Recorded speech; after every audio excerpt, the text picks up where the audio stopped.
Nous sommes en 1949, à Saint-Louis dans le Missouri, aux États-Unis. Une série d'événements inexplicables commence à entourer un jeune garçon d'environ 13 ans, connu sous le pseudonyme de Rolando. Le véritable prénom de ce dernier serait Robbie, mais pour des raisons de confidentialité, il est prudemment gardé sous silence. L'histoire prend une tournure inquiétante après le décès de la tante Harriet de Roland, celle qui l'a initié à la planche Ouija. Peu de temps après sa disparition, des bruits de grattement surgissent des murs et du plancher de leur maison familiale.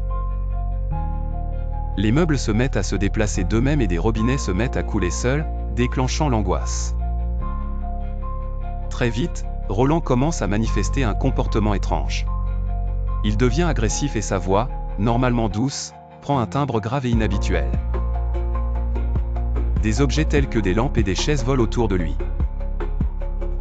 Plus alarmant encore, des mots apparaissent comme gravés sur sa peau, en relief ou par les griffures.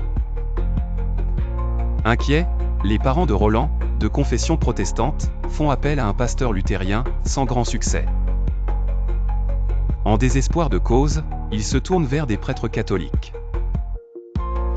Le père Albert entreprend ainsi un premier exorcisme au sein d'un hôpital catholique à Washington.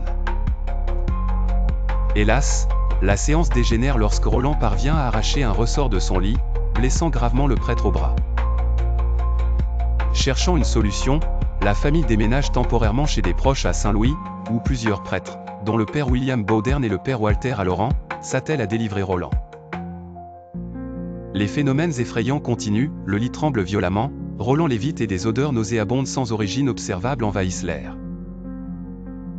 Il parle en latin avec une voix gutturale, proférant des injures.